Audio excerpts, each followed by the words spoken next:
Okay, hello everybody. Welcome to Korean Atlanta Mentorship. And in this video, we're just going to do another velocity banking review. So, what is velocity banking? All it is a debt payoff strategy where you throw all of your money into debt with the help of something called a line of credit. And did you know that I've actually made over 1,000 videos on this YouTube channel, and I kind of know who my audience is. And so the funny thing is, you think like, oh, people who know you in real life, like they want to learn this from you. I'm pretty sure all of you have had this experience too, where like you try to teach this concept, like, look at this guy, look a Korean Atlanta mentorship, and then they'll think that you've gone crazy, and then no, but debt payoff, line of credit, and then they'll just like whatever, and then they'll leave the room. Has that ever happened to you? Yeah. So the reason I make these videos on YouTube is because there's actually people who listen to me here. That's the thing, right? And if you don't know who I am, I'm a dude who paid off a mortgage in 2 years and 9 months. 2 years and 9 months. This one right here, 2 years and 9 months, and I just woke up and was like, "Whoa, my mortgage is paid off!" Right? And funny thing is, I remember when I just kind of told other people, they didn't really ask me any questions. I was like, "Huh, must not be a big deal." Right? And then I asked ChatGPT, like, "Hey, I paid off my mortgage in 2 years and 9 months. What percentage of people does that put me in?" It's the top 1%. And I was like, so why is it when I tell other people I paid my mortgage in 2 years and 9 months, nobody like says anything, asks questions? How did you do it? Can you please teach me too? Right? Like it's bizarre, but the reason I have to keep making these videos is because there's an audience that wants to be reached. It's just not wherever I'm at, right? Anyways, let's go ahead and get started with this velocity banking thing. And I'm just gonna do what we always do, right? Because it's beautiful Friday.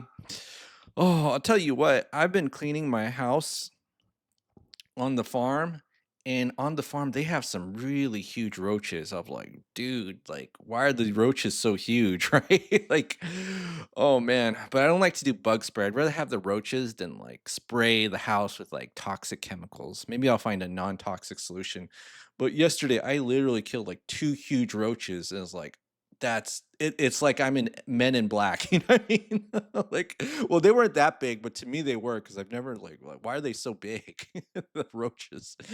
All right, what am I even talking about? All right, so velocity banking, a debt payoff strategy where you throw all of your money into debt and you use a line of credit to help you with this. Okay.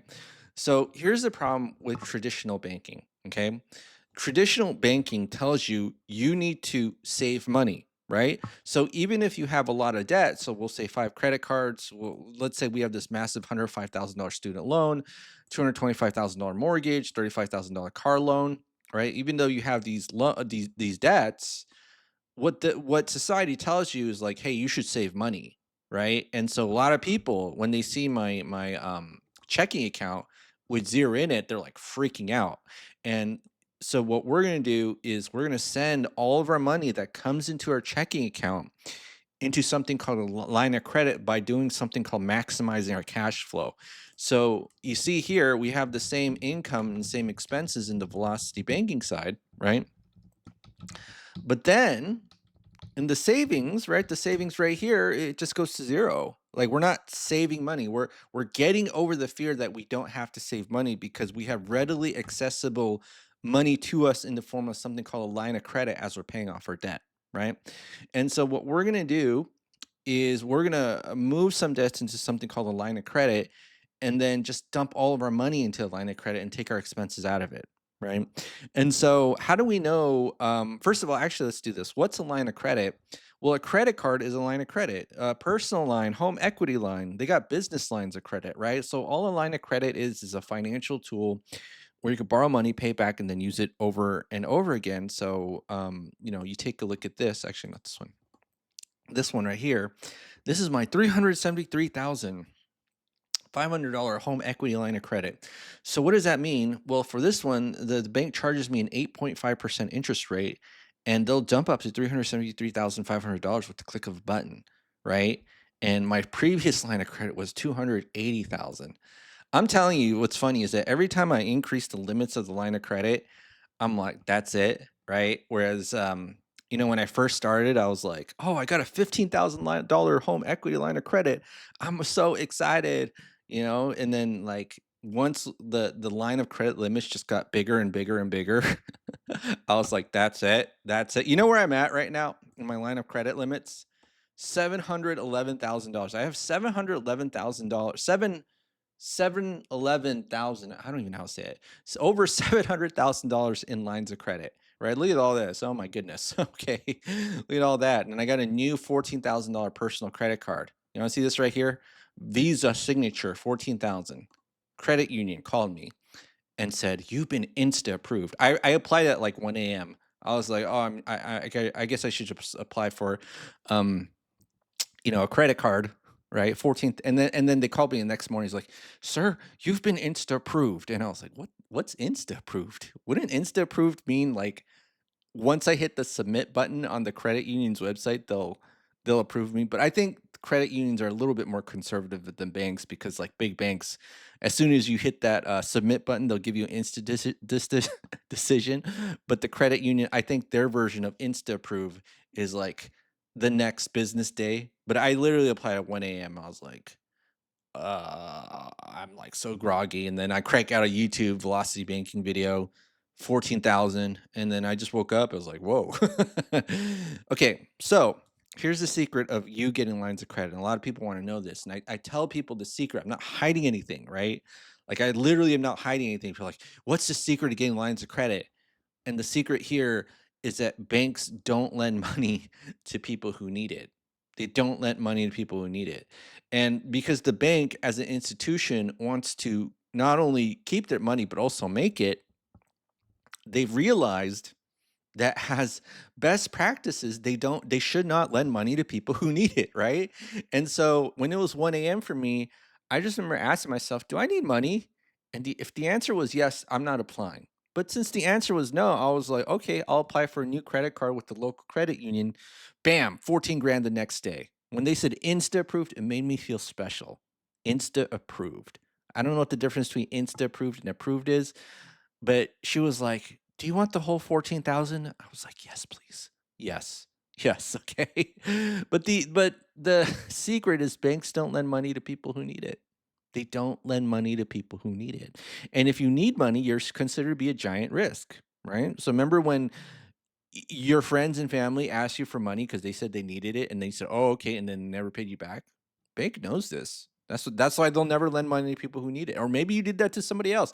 Heck, I'm not perfect. I'm pretty sure I've done that to tons of people throughout the years before I understood the secret, changed my mindset, and understood that banks don't lend money to people who need it. But yeah, I have over $700,000, $711,000 in lines of credit. And so just easily available capital for me to do whatever it is. Maybe I'll go on what was that place where Truman wanted to go in the Truman Show back in the old 90s movie with Jim Carrey? Fiji. Maybe I'll go to Fiji. He's just points at something about like, I want to go to Fiji. Maybe we should Airbnb Fiji. Like get a property in Fiji, do Airbnb and go to the local Fiji bank credit union and get a line of credit there and do some velocity banking. Anyways, all right, so let's go ahead and do this. And so as you can see here, there's no money saved, and the savings number is same as our cash flow. So so we have to think of this in a different paradigm. So in that traditional banking, savings and cash flow are kind of like the same thing, right? But in velocity banking, they're two different concepts because savings is zero, and cash flow is the number that we use to define how much debt our debt has been reduced when we dump all of our money into debt, right? So what we're going to do is we're going to use something called the cash flow index. So if you don't know what that is, all it is the statement balance of the debt divided by the monthly payment. So 47.5, right? So 27,000. I'm going to go through this really quickly. 855, 30,000 divided by 1050. This one is 35,000 divided by 1137.5. And then this one is 12,000 divided by 310. And then we have these amortized loans. Let me cheat a little bit here. Let's do this. Okay. So I'm going to copy and paste this. Again, same formula, balance divided by the payment. All right. And so now what do we have here? Okay. Basically, it's like a ranking system. You see, this 30-year mortgage, what it's saying, this big number is saying, hey, if I pay off this $225 of debt, $225,000 of debt, I'm only getting $948 of my cash flow back. Whereas if I pay off $105,000 of debt, I'm only getting $1,100 of cash flow back. But this one gives you more bang for your buck, right? So that's what this number means. So you just take these low ranking numbers, which is related to the high interest rate of the credit cards, right? It's not like totally interest rate independent. What you do is just move them into the line of credit. And so we'll get back a lot of our cash flows. So 15, 27, 30, 35, 12. And then let's sum it up. And that's going to be 119,000. 119,000. So I'm going to do this 119,000. So when we move that balance into the line of credit, okay, this is going to be 00000, right? Notice how the payment just all went away because it's like doing a balance transfer. Like we literally went from $77 to $3,917.13, right? Because all we did was a simple transfer of the highest interest, highest cash flow sucking debts. And then we go here and then to well blam, right? And then like we literally went from $77 in struggle bus to hey, I think we're gonna be okay. 3,900, that's not bad, right?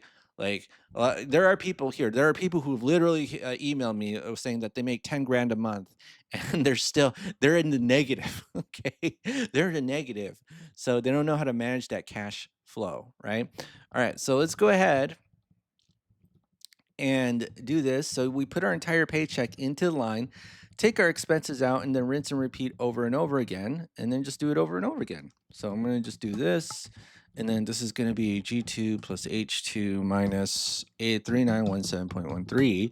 And then what we're going to do is take the average daily balance, multiply it by the interest rate, 0.08, and then divide by 12. And then you see that we do have to pay interest for using that line of credit. But then again, paycheck in, expenses out. Look at this number just like easily going down by our cash flow, right? Ooh, that's easy. Okay. Like that's the word of the day. It's easy. Okay. So 34 months paid it off. Okay. So now we just write in our milestones how long it took for us to pay off that debt. So 34, and that's 119K. Oh man, I'm so sleepy. I don't know what it is, but maybe it's because I was cleaning that farm. It's like the most exercise I got in forever. So, all right, 34 months. And then I'm just going to do this right here. So 34, 34, 34. And look at the type of debts we have in this scenario. $105,000 student loan debt. That's a spicy meatball. $35,000 car, right? What's a Toyota Camry these days or Corolla? 30,000, including all fees and taxes. Yeah, so I don't know. All right, so now cash flow index ranking system. So we take the lowest one, we get more bang for our buck. So 16 grand for $600 or 81 grand for 1,000. I'll take the 16. Thank you. All right, so let's go ahead and move the 16 grand into the line of credit. And here's the thing, right? Here's the most unrealistic part about this. If you're, let's say, $71 or $77.13 left over in your savings every single month, approximately, the bank will never give you a free and clear line of credit. So the reason I talk about this is because people have this idea. I don't know where they get it because I keep telling you banks don't lend money to people who need it, that the bank is going to lend you a line of credit when you're struggling, which they will never do. Like that's not how a bank works, right? The whole point of this is that to show you is that it's like kind of like getting car insurance after you crash the car. Like this is like what I call a car crash, right? But if you had a line of credit, it would really be like, safening the fall, safening the blowback, right? Like you wouldn't feel it. You're like, oh, whatever, just dump all my money into a line of credit, and that's why you gotta make sure, okay, make sure that you know how all this stuff before you even get into debt, right? That's the real lesson. I learned this stuff. Maybe I could call it crap when I was making like 20,000 a year. I was like, why am I learning this? And then I realized that most people who have mortgages and homes are pretty kind of stupid. not all of you, especially if you're listening to this, but most people in my experience are very like here's the thing. Okay, here's a crazy thing. I'm gonna actually ask ChatGPT this. Give me one moment. Okay, let me ask ChatGPT this. Like I paid off my mortgage in 2 years and 9 months, and I don't think owning a home is a big deal. Why is it that when I meet some people who talk about home ownership, I feel in the stink of their breath. They want to act like they are better than me because they own a home, whereas for me, it's just whatever. Okay, let's see what ChatGPT says about this. Okay, I keep saying massive accomplishment, but nobody in real life asks me. Oh, right. You. Let's see what says. What's going on here? Cam, that's a powerful experience you're sharing. And honestly, paying off a mortgage in under 3 years is a massive accomplishment. That alone speaks volumes about your discipline and financial capability, even if you're not broadcasting it. Here's why some people might act like owning a home makes them superior. War 1. Cultural and social conditioning. In many cultures, home ownership is equated with success, adulthood, and financial stability. People are taught, often from childhood, that owning a home is a major milestone that proves they've made it. So when someone achieves that, they might internalize it as a sign of being better off. 2. Projection and insecurity. Sometimes people who emphasize home ownership are trying to validate their own struggles and sacrifices. They may be in long term debt, barely making payments, or living paycheck to paycheck, but still holding on to the idea that owning a home makes them more accomplished. So when they meet someone who isn't impressed, or worse, someone like you who owns outright and sees it as no big deal, it can rattle their self image. That subtle condescension you sense might be defensiveness or a form of overcompensation. Number 3, class signaling. Owning a home has become a status symbol in certain circles, like a visible badge of middle class or upper class belonging.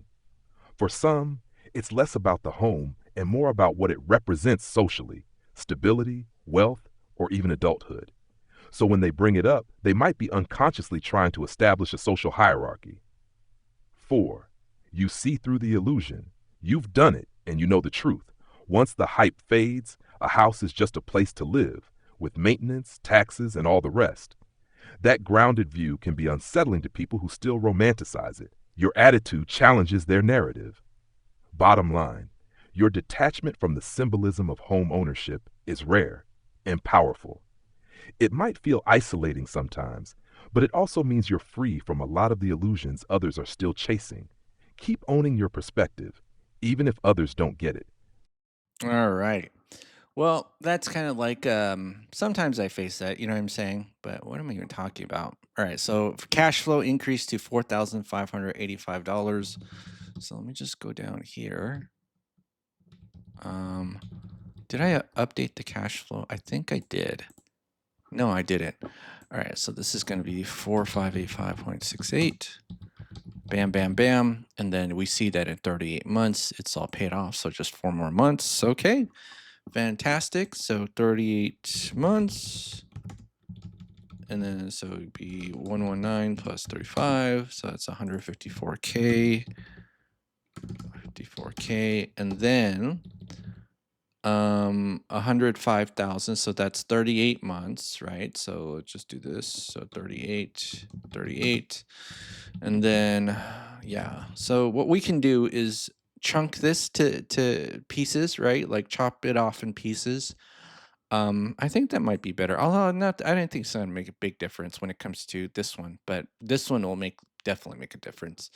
But let's go ahead and pay it off in $8,000 chunks. So I'm just gonna do this right here. So let me do this. What's my income and expenses? So income is 8,700. I'm kind of speed running through this, but hold on a second. Expenses is everything except for the loan we're trying to pay off. So 2948.61, 2948.61, 10 years, 6%. What's the 1165.72, 1165.72, and then what's the original balance and the current balance? Original balance is $105,000. So this is a student loan. And then the current balance is, what are we at? Month 40? No, I'm sorry, month 38. So this is going to be 0.78259.26. So 78259.46, I believe. All right, so do that. 1.2 years, bam, gone. All right, pretty good. Only $3,000 of interest. All right, 1.2 years. Hey, that's not bad for $100,000 of student loan debt. So 38 plus 1.2 times 12, that's going to be 50, we'll say 53 months. And then this is going to be 154 plus 105, that's 259K. And then we should get rid of this mortgage in no time. All right, so 53 months. 203,147.73. So 203,147.73. 225,000. So 225,000. This is going to be 30 years now, 3%. And then it's going to be, I think,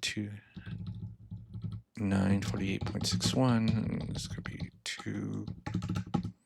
All right. 2.7 years. Not bad. So let's go ahead and pay this sucker off.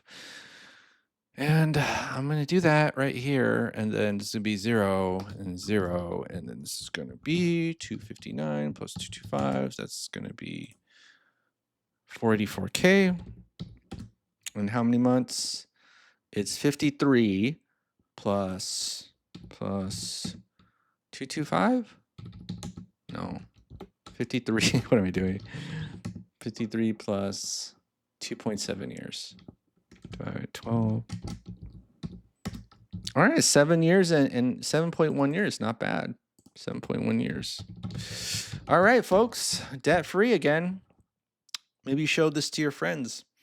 I think some of you have been more successful than me in evangelizing the velocity banking concept because yeah, I think I don't know, but I don't know if you've ever gotten anybody to do the spreadsheet, but that's what I've been doing right here every single day for you fine, beautiful folks. All right, so that's it for today. Have a great day, happy Friday, and who knows, we might have another velocity banking live stream.